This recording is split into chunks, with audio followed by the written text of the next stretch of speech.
Live NFL trivia every Tuesday night on Twitch at 9 p.m. Eastern. Come show off your football knowledge and have a chance to win cash prizes. Check the link in the description to find out more. And now, on with our feature presentation.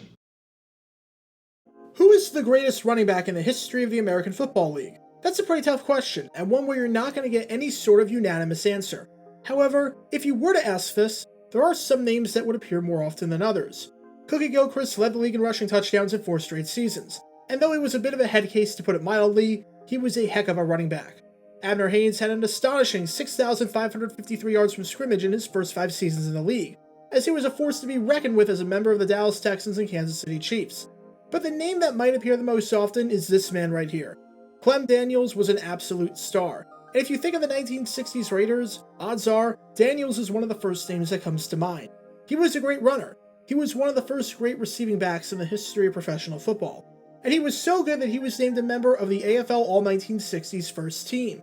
However, the ending to his career was kind of bizarre, because after he left the Raiders, he was so confident that another team was going to sign him to the point where it might have even been construed as cockiness or arrogance on his end, and no one really did. And this is the story behind the bizarre end to the legendary career of Clem Daniels. Before I talk about the actual incident, we need some context to understand just who Clem Daniels is, what made him one of the best running backs in the AFL, and why he was even cut in the first place. After signing as an undrafted free agent with the Dallas Texans in 1960 but not getting a whole lot of playing time, the Texans traded him to the Oakland Raiders during the 1961 offseason. This might have been one of the greatest trades in the history of the Raiders. Daniels wouldn't play a whole lot in 1961, as the Raiders had an atrocious rushing attack that finished either last or second to last in every major statistical rushing category.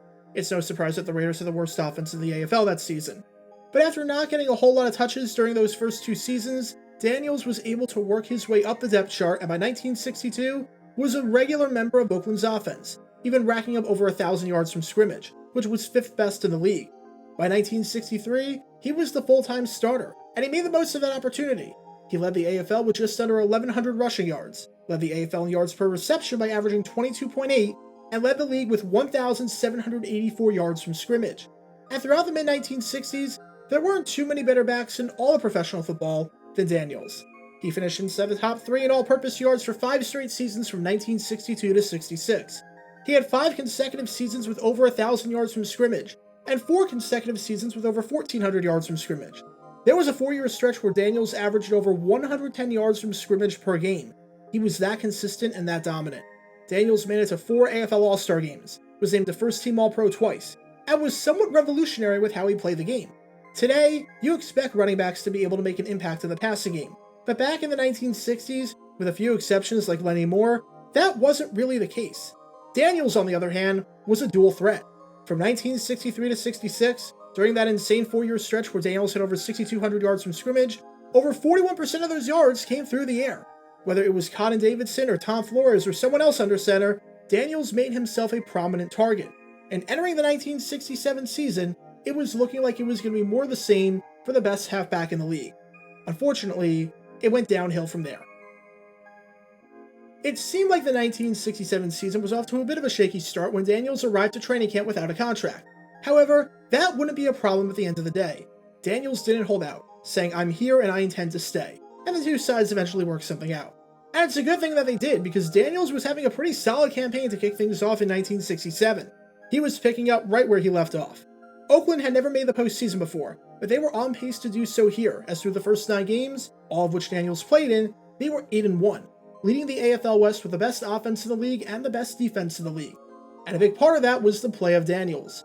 Through the first 9 games, Daniels had 575 yards rushing and 222 yards receiving. That's 797 yards from scrimmage, and he was easily on pace to crack the 1,000-yard mark for the 6th straight season. His average of over 4.4 yards per carry was the best of his career since 1964. He only fumbled twice in 146 touches, which comes out to once every 73 touches, compared to once every 34 touches the previous year. He was not only on pace to have another good season, but was probably on pace to have another All-Star Game appearance and possibly another first-team All-Pro nomination under his belt. However, when the Raiders took on the Dolphins in that 9th game, even though the Raiders did what they had to do and won the game 31-17, they suffered a major loss when in the 4th quarter, while blocking on a passing play, Daniels got injured. And unfortunately for him and the team, Daniels broke his right ankle. the injury was going to sideline one of the best players in the league, and one of the centerpieces of that Oakland offense for the remainder of the season, since he would have to be in a cast for 4 weeks, they would have to go another 3 weeks without doing any heavy work, and then would have had to get back in football shape. Perhaps if the injury happened early in the season, this could be done. But on November 19th, just a few days before Thanksgiving, absolutely not. The good news for the Raiders was that even despite Daniels' absence, the team would still find success. They would win the AFL for the first time in franchise history, would finish the season with a 13-1 record, not dropping a single game against a league opponent in Daniels' absence, and would go on to play in Super Bowl II, where they would lose to the Green Bay Packers. The bad news was that after the injury, it was looking like it might be the end of the road for Daniels. And that's where things get kind of weird. Entering the 1968 season, the Raiders had an abundance of running backs alongside Daniels. They had Herwin Dixon, who was a Pro Bowler in each of the past 2 seasons and had over 1,100 yards from scrimmage during the 1967 campaign. They had Roger Hagberg, who had a 2-touchdown game against the Patriots the previous year. They had Pete Banaszak, who, while he didn't receive a whole lot of opportunities to run the ball in 1967, made the most of them when he did, averaging over 5.5 yards per carry. He would eventually go on to play 13 seasons with the Raiders, having a long and prosperous career. And alongside rotational man Larry Todd, they had their 4th-round pick from the draft in Charlie Smith, an incredibly promising player out of Utah. Someone was going to have to go, because the Raiders were absolutely stacked at the position and didn't have room for everyone. And amazingly enough, the odd man out was Daniels. Turns out, Daniels never fully recovered from the injury. After a lackluster preseason, the Raiders decided to cut Daniels, placing him on waivers.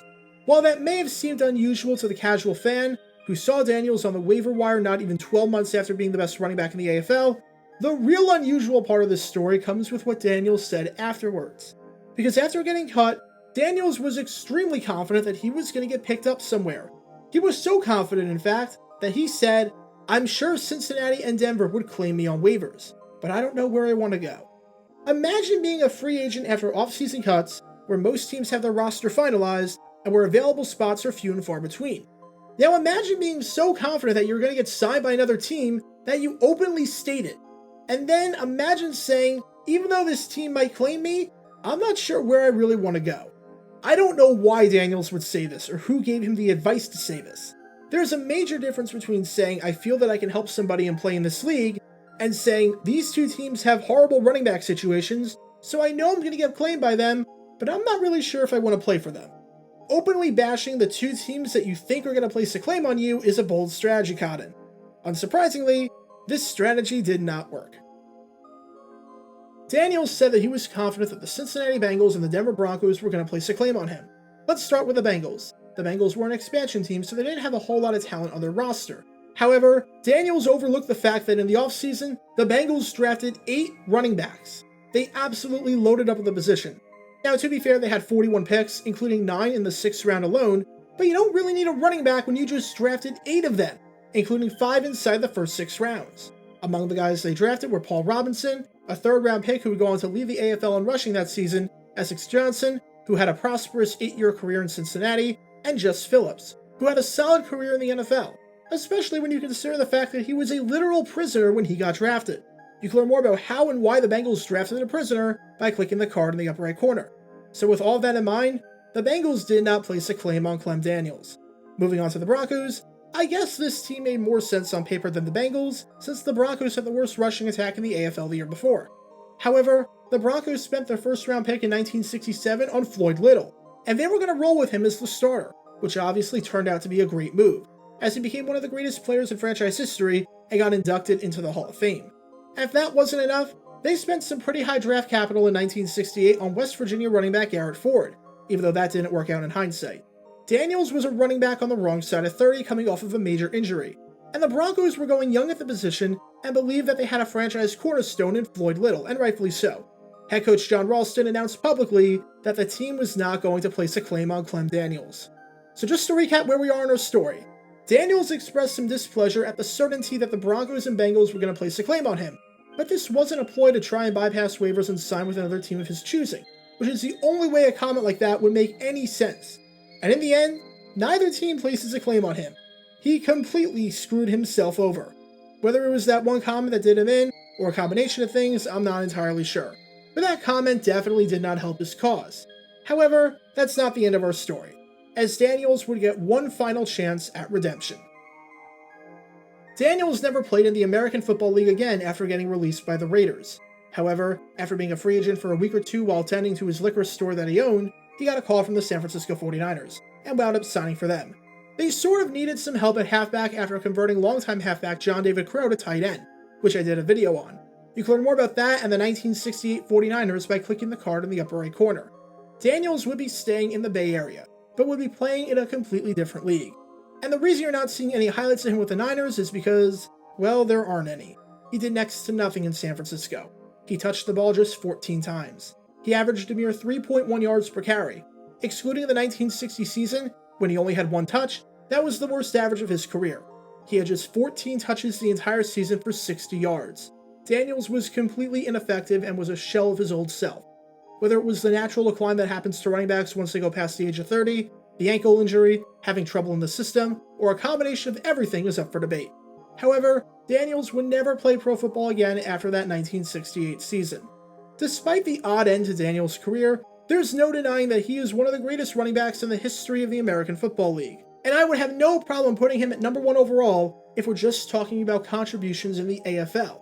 But the end of his career should serve as a cautionary tale to other players, no matter how good they are, especially those who got cut during the preseason. Do not express with 100% certainty that a team will claim you, and even if it's not explicitly mentioned, do not say that you're unsure where you want to go if you're a free agent and your options are extremely limited. Because as we saw with Clem Daniels when he tried this out, it soured what was an otherwise fantastic decade-long career in professional football. Get your official Jaguar Gator 9 merchandise by going to jg9shops.com, and be sure to like this video, ring the notification bell, subscribe down below if you haven't already, as it helps the channel out a lot, and be sure to check out Twitch every Monday and Tuesday night at 9 p.m. Eastern for your chance to play NFL Trivia and win cash prizes, link in the description below. If you want to see videos like this condensed down to 60 seconds, then follow me on TikTok at JaguarGator9, and subscribe to 60 Second NFL History on YouTube. To see highlight videos of players throughout the history of the NFL, subscribe to JG9 Highlights. Also, special thanks to all of our Patreon supporters for helping the channel. Your support is greatly appreciated. See how you can become a patron and request future video topics in the description below.